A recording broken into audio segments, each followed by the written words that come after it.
It's very encouraging. Maybe it's why many people like you and I are working on this. Yes. Because let's say 20 years ago there was much more resistance. Yes. And we just feel that there is like a shift preparing to come. Yes.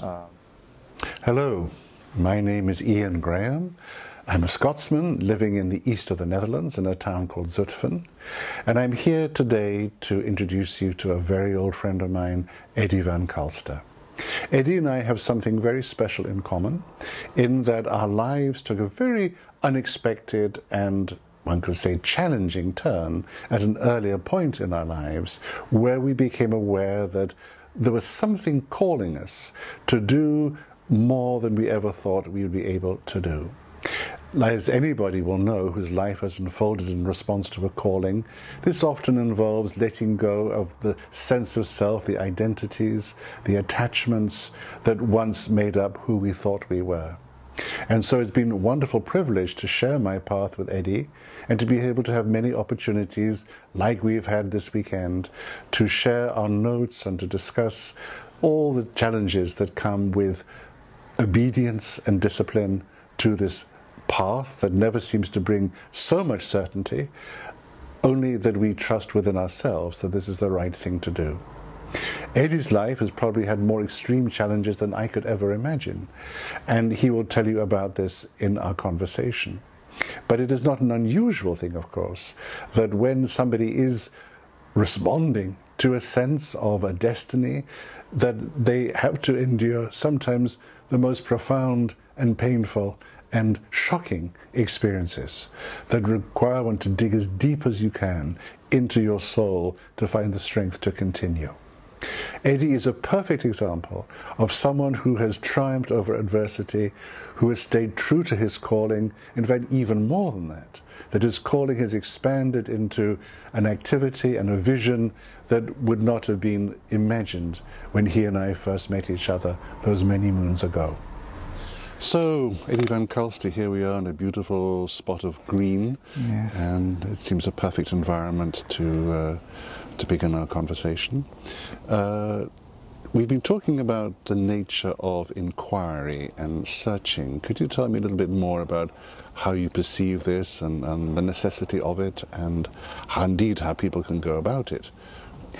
Yes, I think in daily life we're like absorbed by what is around us, and very often absorbed by what is judged as being wrong or right, judging where we have to go to and what we have to avoid, and so it occupies our mind very much. And at a certain moment we get so much in it that we identify really with it. We think that we are it.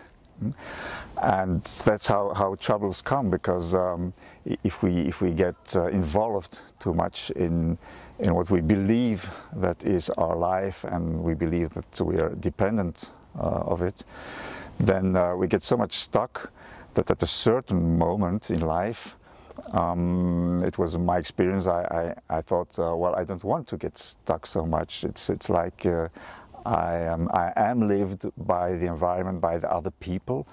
I would say by kind of authority that comes towards me, and I don't want that. So I want a kind of other feeling. And where do you think it originates from? Why do we find ourselves being ruled by our stories? Well, for me it's clear that it's a kind of program. It's the old past we had in our life, the experiences of the past. That we transfer in our mind, we make it live and relive, and it's like we turn around in the same pattern, and that's in fact is the origin of the belief that we are that. I understand. Yes.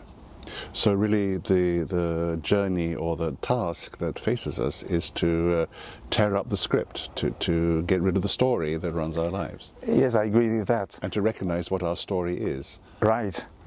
So that's those are already two things to do, if you want to see it like that, is to recognize, of course, that it's some kind of true. It's true that we are living our past all the time and again and again, and then we have to go to the next step and to be motivated to do something about it. Yes, yes.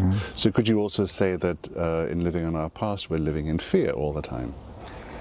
It's not only fear, but fear is a very, very big aspect. And if we can focus on recognizing fear, it's already a big step. Yeah.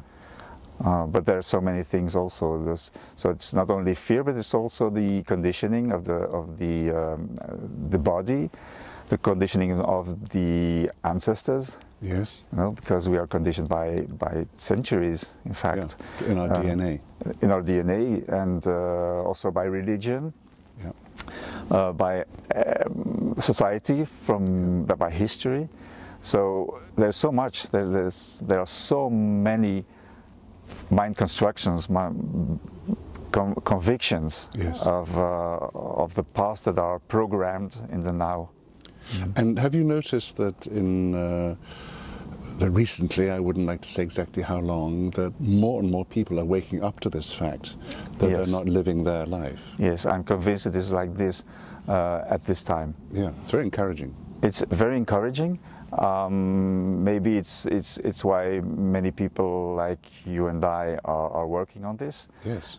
Because let's say 20 years ago there was much more resistance. Yes, yes. And we just feel that there is like a shift preparing to come. Yes. That will reach many people. Yes. So therefore, the timing of you creating this Photon Life tool is absolutely perfect. It's ready for the people when they are ready to answer the call and to Yes. dive deep into their journey of self-discovery. Yes. When I created the Photon Life tool, it's about 10 years ago. Even then, I had the impression people were not ready at all. And now 10 years later, I feel there is something opening. Yes. And so many people get interested in go really deep. We can see that many people are not so happy with their situation.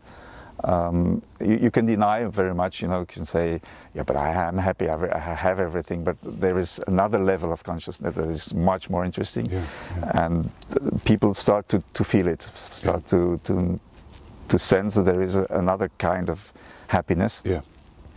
And then the step towards that is to leave, like you said, the past, and the past is also leaving the comfort zone. Yes. Let's say, well, I will take the risk to open to something else, to something totally new. And of course, when we talk about consciousness, it's clear that we don't know to where we go. No. Because it's one big question: what is enlightenment? What is awakening? What is a high level of consciousness? One big question. Staring at the stars, waiting for a sign. Sky embrace me softly, waiting for you. There's a lonely star, reminds me of your eyes, your sweet and